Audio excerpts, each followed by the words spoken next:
तो फिल्म की शुरुआत होती है दो ग्रुप्स के बीच लड़ाई को दिखाते हुए। एक तो थे इंसान जो जमीन पर रहते थे और उनका ताल्लुक एक कबीले से था, और दूसरी जल परियां जो काले पानी में रहती थी। यहाँ इंसान जो एक दूसरे शहर से आए थे वो इन जल परियों पर बुरी तरह हमला कर रहे होते हैं, उन पर भारी पड़ के मार रहे होते हैं। मगर जो जल परियां होती हैं वो इन्हें नहीं मारती, बल्कि वो तो सिर्फ अपने बचाव के लिए उनके हमले को रोक रही होती है। तब यहाँ जल परियों का हेड इंसानों के मास्टर से कहता है कि हम लोगों ने आप सबका क्या बिगाड़ा है, आखिर तुम क्यों हम कमजोर लोगों को परेशान कर रहे हो। जिस पर इंसानों की मास्टर जवाब देते हैं कि हमें जल परियों के आंसू चाहिए, अगर तुम हमें वो दे दो तो हम तुम पर कोई जुल्म नहीं करेंगे और तुम्हें छोड़ दिया जाएगा। जिस पर वो कहता है माफ कीजिएगा मगर हम तो वो आपको नहीं दे सकते। ये कहकर जल परियों के लीडर फौरन अपनी बेटी के पास जाते हैं जो जल परियों की राजकुमारी थी और बहुत खूबसूरत भी थी। अपनी बेटी की जान बचाने के लिए जल परियों का लीडर उसे यहाँ से भगा देता है।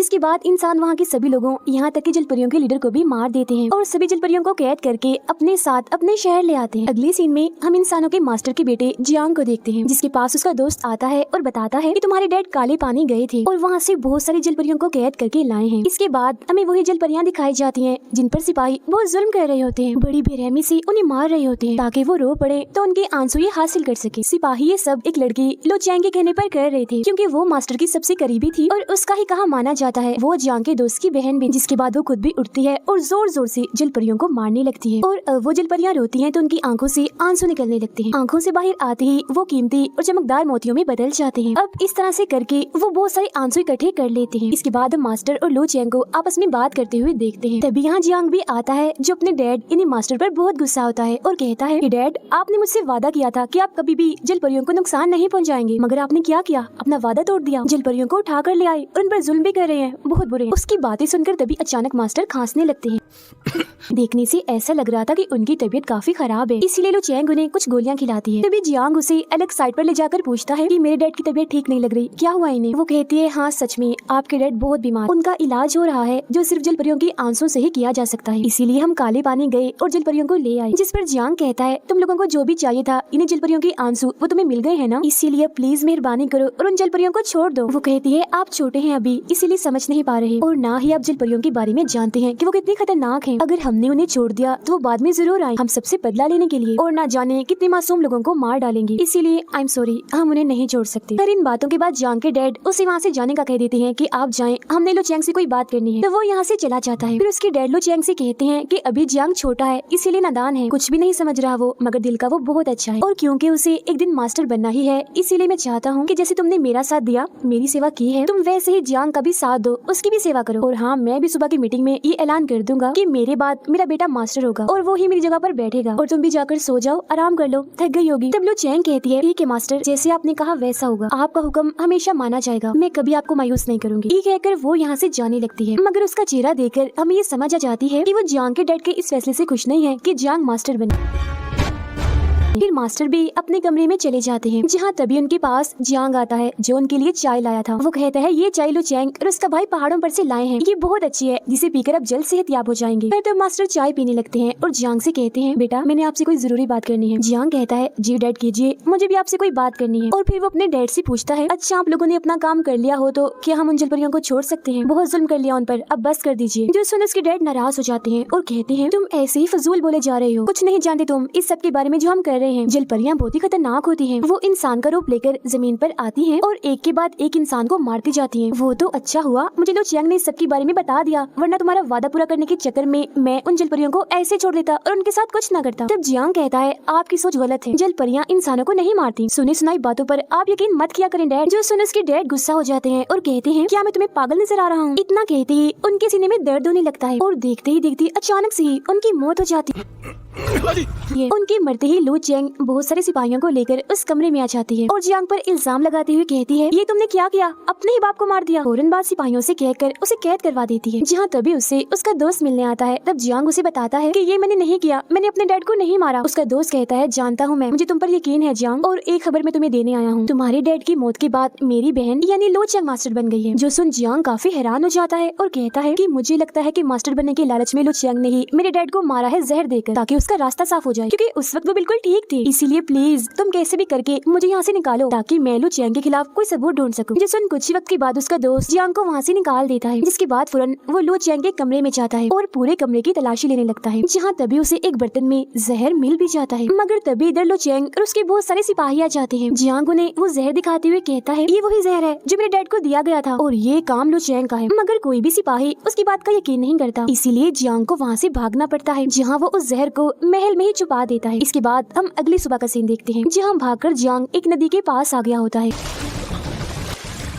और उसके पीछे बहुत सारे सिपाही भी लगे हुए थे। फिर फौरन ही सिपाही उसे पकड़ लेते हैं और इनमें काफी लड़ाई होने लगती है। लेकिन क्योंकि सिपाही काफी ज्यादा थे और जियांग अकेला था, इसीलिए वो उनके सामने कमजोर पड़ जाता है। इसीलिए वो जैसे ही उसे मारने वाले होते हैं तो तभी पानी में से जलपरियों के सरदार की बेटी, जिसे उन्होंने भगा दिया था, वो निकल कर आती है, यानी सभी जलपरियों की राजकुमारी, जो इस वक्त अपने फुल जलपरी वाले रूप में होती है, जिसे देखकर सिपाहियों की आंखें खुली की खुली रह जाती है और वो खुश होते हुए कहते हैं वाह भाई वाह, आज का दिन तो बड़ा ही अच्छा है, हम इन दोनों को पकड़कर लू चैंग के हवाले कर देंगे, जिससे वो बहुत खुश हो जाएगी। ये सोचकर वो उस जलपरी पर हमला करने के लिए आगे बढ़ते हैं। तब पहले तो वो उन्हें रोकती है और बाद में अपनी ताकत से बर्फ के बहुत सारे नुकीले टुकड़े बनाकर उन पर हमला कर देती है, जिससे वो लोग डर जाते हैं और यहाँ से भाग जाते हैं। जिसके बाद वो जलपरी इंसानी रूप में आकर यहाँ से जाने लगती है। तब जियांग उसे रोकते हुए कहता है तुमने मेरी जान बचाई, ए खूबसूरत लड़की, अपना नाम तो बताती जाओ ताकि मैं भी किसी दिन तुम्हारे काम आ सकूं। मगर जब वो जियांग के सूट पर उसके शहर की मोहर देखती है तो उसे बहुत गुस्सा आ जाता है और वो उस पर भी नोकदार बर्फ से हमला करने लगती है, जिस पर जियांग कहता है अरे क्या कर रही हो तुम, अभी तो तुमने मेरी जान बचाई और खुद ही मेरी जान लेना चाहती हो। जलपरी कहती है तुम्हारे शहर के लोगों ने मेरे सभी अपनों को मार दिया और जितने बच्चे थे उन्हें अपने पास कैद किया हुआ है, तो तुम ही बताओ मैं तुम्हें कैसे छोड़ दूं। मैं अब तुम्हारे शहर के लोगों को मारने जा रही हूँ अपने लोगों का बदला लेने के लिए, जिसकी शुरुआत मैं तुम्हें मारकर करूंगी। जियांग कहता है अच्छा मेरी बात भी सुनो, मेरे डैड को तो मेरे अपने ही शहर के लोगों ने मार दिया, मैं भी उनसे बदला लेना चाहता हूँ और मैं उस शहर से काफी अच्छे से वाकिफ हूँ, वहाँ की एक एक जगह के बारे में मुझे पता है, तो मैं भी तुम्हारे साथ चलता हूँ, इस तरह से मैं बदला भी ले लूंगा और जो तुमने मेरी जान बचाई है उसका हिसाब भी बराबर हो जाएगा। जिसके लिए वो जलपरी मान जाती है और वो लोग उस शहर के लिए निकल जाते हैं, जहाँ जियांग अपने रास्ते में आने वाले बहुत सारे बच्चों को खाना खिलाता है, जो देखकर जलपरी को बहुत खुशी होती है। अब जियांग जलपरी को खुश करने के लिए उसके लिए सफेद रंग का प्यारा सा सूट और एक छतरी भी लेकर आता है। जिसके बाद वो दोबारा से आगे बढ़ते हैं, जहाँ तभी वो रास्ते में देखते हैं कि लू चैंग के कुछ सिपाही एक लड़के से लड़ रहे होते हैं, मगर वो लड़का इतने सारे सिपाहियों के सामने कमजोर पड़ जाता है। इसीलिए जैसे ही वो उसे मारने वाले होते हैं तो तभी जलपरी उसके चारों तरफ एक हिफाजती कवर लगा देती है, जिससे सिपाही उसे कुछ भी नहीं कर पाते। और अब जियांग और जलपरी मिलकर उन सभी सिपाहियों से लड़ते हैं और एक एक करके उन्हें मार देते हैं। फिर वो उस लड़के से पूछते हैं ये लोग तुम्हें क्यों मार रहे थे, तो वो बताता है मैं एक कबीले का सरदार हूँ, हमारे कबीले के लोग जहर बनाने में काफी माहिर हैं। एक दिन हमारे ऊपर मुसीबत आई जिसके लिए उस शहर से हमने मदद मांगी और बदले में उन्हें सबसे तेज जहर बना कर दिया, और जिस बर्तन में वो जहर दिया वो बहुत ही खास था। अगर इस बारे में मास्टर को पता चला तो वो बहुत नाराज होंगे, इसीलिए मैं उस शहर में वो जहर और बर्तन लेने गया, लेकिन वहाँ के मास्टर लू चैंग ने हमें वो नहीं दिया और अपनी टीम में शामिल होने का कहा, पर मैंने इसके लिए साफ साफ मना कर दिया, इसीलिए उसके सिपाही मुझे मारने आए थे। तब जियांग उसे उस बर्तन के बारे में बताता है कि मैं जानता हूँ वो तुम्हें कहाँ मिलेगा, क्योंकि ये दरअसल वही बर्तन होता है जिसमें लू चैंग ने जहर मंगवा कर जियांग के डैड को दिया था। जियांग उससे कहता है मगर तुम्हें वो हासिल करने के लिए उस शहर में जाना होगा, हम भी वहीं जा रहे हैं। जिसके बाद वो तीनों उस शहर के लिए निकलते हैं, जहाँ तभी रास्ते में जलपरी बेहोश होकर गिर जाती है। चेक करने पर जियांग को पता चलता है कि जलपरी की गर्दन पर एक जख्म है जिस पर जहर लगा हुआ है, इसीलिए वो उसे उठाकर पास ही बने एक होटल में लेकर जाते हैं, जिसकी मालिक एक लड़की थी जो बेहद ही खूबसूरत थी। होटल के कमरे में जाकर वो कबीले का सरदार जलपरी के जख्म को देखता है और जियांग को बताता है कि इसे एक फूल की मदद से ठीक किया जा सकता है, जो फूल पहाड़ों पर से मिलेगा। तब जियांग पहाड़ों पर जाकर उन फूलों को लेकर आता है, जिसकी दवाई बनाकर जब जलपरी को दी जाती है तो वो बिल्कुल ठीक हो जाती है। यहाँ वो लोग उसी शहर और बाकी चीजों के बारे में बातें कर रहे होते हैं, तब उनकी सारी बातें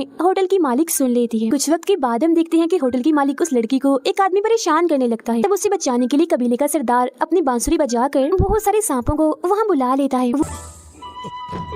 वो सांप उस आदमी को बार बार डंक मारते हैं, जिसके बाद वो यहाँ से भाग जाता है। मगर इन सब के बीच होटल की मालिक के पैर में चोट लग गई होती है, इसीलिए कबीले का सरदार उसे ऊपर उसके कमरे तक छोड़ कर आता है। तब होटल की मालिक उसे रोकते हुए कहती है तुम मुझे पहले ही नजर में पसंद आ गई थी, तो क्या तुम मुझसे शादी करोगे? जिस पर उसकी बात का जवाब ना देते हुए वहाँ रखी एक गिटार की तारीफ करने लगता है, जिस पर वो कहती है मैंने तुमसे कुछ पूछा है, बोलो करोगे शादी? और हाँ, मैं कौन सा तुम्हें अभी शादी करने का कह रही हूँ, मैं यहाँ की सारी चीजें बेच देती हूँ, यहाँ तक कि अपना होटल भी, फिर बाद में हम शादी कर लेंगे और देखना एक साथ हम बहुत खुश रहेंगे। रहेंगे। तो वो उसे समझाते हुए कहता है, देखो मैं ऐसा नहीं कर सकता, मेरी जिंदगी बिल्कुल अलग है, नॉर्मल इंसानों की तरह मैं नहीं रह सकता। ये कहकर वो यहाँ से चला जाता है, जिस वजह से होटल की मालिक को गुस्सा आ जाता है। इसीलिए वो एक परिंदे की मदद से लो चैंग को उन लोगों के बारे में बता देती है। जब लो चैंग को परिंदे के जरिए उसका मैसेज मिलता है तो वो अपने सिपाहियों को वहाँ जाने का कहती है, और ये भी कि होटल समेत उन तीनों को जला दो, और हाँ साथ ही में होटल की मालिक को। तब चुपके चुपके उसके सिपाही होटल में आ जाते हैं और जलपरी को मारने की कोशिश करते हैं, लेकिन जियांग और कबीले का सरदार उसे बचा लेते हैं। अब सिपाही पूरे होटल में आग लगा देते हैं, जिससे वो जलने लगता है, मगर वो चारों ठीक वक्त पर वहाँ से बाहर आ गए थे। कबीले का सरदार होटल की मालिक को कहता है, अब तुम यहाँ से चली जाओ, जिस पर वो कहती है, नहीं मैं भी तुम्हारे साथ उस शहर में चलती हूँ। जिसके बाद ये चारों आगे बढ़ते हैं, जहाँ तभी रास्ते में पेड़ों की टहनियाँ उन पर हमला कर देती है। जलपरी और होटल की मालिक को पकड़ लेती है, लेकिन जियांग और वो सरदार ऊपर की तरफ कूद कर उन टहनियों को काट देते हैं और दोनों की जान बचा लेते हैं। लेकिन अब वो टहनियाँ सरदार को पकड़ लेती है, तो होटल की मालिक अपने उसी जादुई गिटार को बजाकर टहनियों को काट देती है और सरदार को बचा लेती है, और ये लोग एक बार फिर अपना सफर शुरू करते हैं। कुछ वक्त के बाद वो शहर में पहुंचकर सीधा महल में जाते हैं। उन्हें लग रहा था कि यहाँ उन्हें कोई भी नहीं देख रहा होगा, मगर तभी यहाँ बहुत सारे सिपाही आ जाते हैं, जिनके साथ लो चैंग भी थी। अब देखते ही देखते सिपाही उन पर हमला कर देते हैं। बदले में वो भी उन सिपाहियों से लड़कर उन्हें अच्छा सबक सिखाते हैं, क्योंकि ये चारों काफी ताकतवर थे और उन पर काफी भारी पड़ रहे थे। अब सिपाहियों को कमजोर पड़ता हुआ देखकर लो चैंग भी लड़ने के लिए आ जाती है, अपनी पूरी ताकत का इस्तेमाल करके। वो सीधा आकर उस जलपरी पर हमला करती है, मगर वो अपने हिफाजती शील्ड बनाकर उसके हमले को रोक देती है। लेकिन क्योंकि लो चैंग काफी ताकतवर थी, इसीलिए जलपरी उसके हमले को ज्यादा देर तक नहीं रोक पाती और उसकी शील्ड टूट जाती है और वो काफी दूर जाके गिरने लगती है, मगर गिरने से पहले ही जियांग उसे पकड़ लेता है। अब लो चैंग देखती है कि होटल की मालिक मेरे सिपाहियों को अपने गिटार से हमला करके मार रही है, तो वो उस पर हमला करके पहले उसकी गिटार तोड़ती है और बाद में उसे भी मारकर थोड़ा बहुत जख्मी कर देती है। इसके बाद वो जैसे ही दोबारा से उस पर हमला करने लगती है तो सामने वो सरदार आ जाता है, तब हमला उसको लग जाता है और वो काफी जख्मी हो जाता है। अब लो चैंग जियांग से कहती है, तुम गद्दार हो, पहले अपने डैड को मारा और अभी शहर पर हमला करने के लिए आ गई हो। जिस पर जियांग उसे कहता है, तुम बहुत झूठी और लालची हो और गद्दार मैं नहीं तुम हो। तुमने सिर्फ मास्टर बनने के लिए अपने ही मास्टर यानी मेरे डैड को मार डाला, जिसने सारी जिंदगी तुम्हें पाला और तुम्हारा ख्याल रखा, और अब इल्जाम तुम मुझ पर लगा रही हो। अब लो चैंग एक चाल चलती है, वो कहती है, वैसे जियांग तुमने एक काम तो अच्छा किया, तुम जलपरियों की राजकुमारी को खुद यहाँ हमारे पास ले आई। इसके बाद वो जलपरी को भड़काने लगती है कि तुम्हारे डैड को किसी और ने नहीं बल्कि जियांग के डैड ने मारा था और तुम्हारे सारे लोगों को भी उन्होंने ही मरवाया था। इसके बाद वहाँ बहुत सारा धुआं आ जाता है, तभी यहाँ जियांग का दोस्त आकर इन चारों को यहाँ से ले जाता है। वो अब नीचे जेल के पास जाने लगते हैं, जहाँ रास्ते में वो जलपरी गुस्से में और रोती हुई जियांग से पूछती है कि क्या वो सब सच था जो लो चैंग ने बताया। वो कहता है, हाँ सच है, मगर मेरे डैड ने वो खुद नहीं किया बल्कि लो चैंग के कहने पर किया था। उसने तुम लोगों के बारे में उल्टा सीधा मेरे डैड को भड़काकर ऐसा करवाया। जलपरी कहती है, मगर मेरा क्या कसूर था, तुम्हारे डैड के भड़कने की वजह से मेरी जिंदगी अजाब बन गई, मेरे डैड मुझसे छिन गए और आधे मेरे लोग मारे गए, मगर इसी दौरान उसे जेल में से अपनी बहनों की आवाजें आने लगती हैं, इसीलिए ये वहाँ जाकर उन सबको छुड़वा लेती है। इसके बाद जब वो लोग यहाँ से भाग रहे थे तो तभी उनके रास्ते में लो चैंग आ जाती है, जिस पर जियांग का दोस्त इन्हें लो चैंग का भाई उसे कहता है, बहना तुम्हें जो चाहिए था वो तुम्हें मिल गया, तुम मास्टर बनना चाहती थी ना तो तुम बन गई हो, तब तुम्हें क्या चाहिए, छोड़ दो इन्हें और जाने दो प्लीज। मगर वो अपने ही भाई पर अपनी ताकत से हमला करके उठाकर उसे काफी दूर फेंक देती है, जिससे वो बेहोश हो जाता है।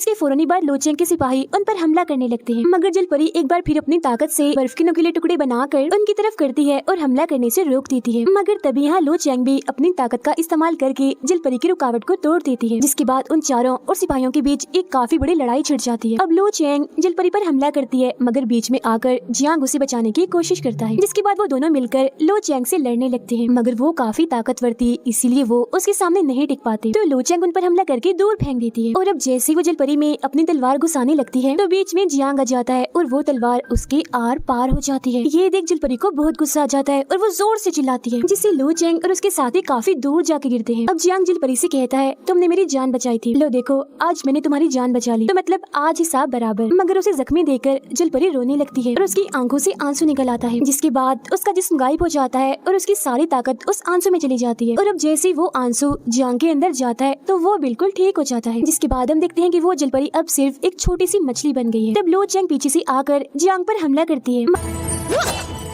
मगर बिल्कुल जलपरी की शील्ड जैसा एक हिफाजती घेरा उसके चारों तरफ बन जाता है, जिससे जियांग को कुछ नहीं होता। और अब जैसे वो ये देखता है कि लो चैंग ने मुझ पर हमला किया हुआ है तो वो उल्टा उसी पर ही हमला करके काफी दूर फेंक देता है। फिर वो उससे पूछता है कि आखिर ये सब तुमने क्यों किया। वो कहती है, मैंने इस शहर के लिए बहुत मेहनत की, मगर मास्टर गद्दी पर तुम्हें बिठाना चाहती थी, जिससे मुझे बहुत जलन हुई। ये जानकर जियांग को बहुत गुस्सा आता है और वो उस पर एक ताकतवर हमला करके उसे जान से मार डालता है और बाद में वो अभी शहर का मास्टर बन जाता है। इसके बाद हम सरदार और होटल की उसी मालिक को देखते हैं, जहाँ अब दोनों ही एक दूसरे को उसका सहन करने लगते हैं और जल्द ही शादी भी कर लेते हैं। उधर सारी जल परियां अपनी उस राजकुमारी यानी उस जल परी को मछली वाले रूप में ही लेकर काले पानी चली जाती हैं, जो उनका घर था। फिर जियांग का दोस्त उसके पास आता है और बताता है कि जब मैं मास्टर को चाय देने के लिए तुम्हारे पास आ रहा था तो तब रास्ते में लो चेंग ने चाय में कुछ मिला दिया था, मगर तब मैंने उस पर ध्यान नहीं दिया। लेकिन अब मेरी समझ में आ रहा है कि दरअसल वो जहर था, इसीलिए मुझे इस बात का अफसोस है कि मेरी लापरवाही की वजह से मास्टर की जान गई। इसीलिए तुम चाहो तो मुझे कोई भी सजा दे सकते हो। मगर क्योंकि वो दिल का काफी अच्छा था, इसीलिए जियांग उसे माफ कर देता है। इसके बाद में काफी सालों के बाद का वक्त दिखाया जाता है, जहाँ होटल की मालिक और वो सरदार जियांग से मिलने आते हैं, जहाँ वो दोनों बहुत खुश थे और उनके दो प्यारे प्यारे से बच्चे भी होते हैं। फिर इधर ही हम उस जलपरी को भी देखते हैं जो काली पानी जाकर ठीक हो गई थी, मतलब वापस असली रूप में आ गई थी। वो भी अब जियांग से मिलने आती है। दोनों एक दूसरे को देखकर बहुत खुश हो जाते हैं और इसी के साथ ये फिल्म यहीं पर खत्म हो जाती है।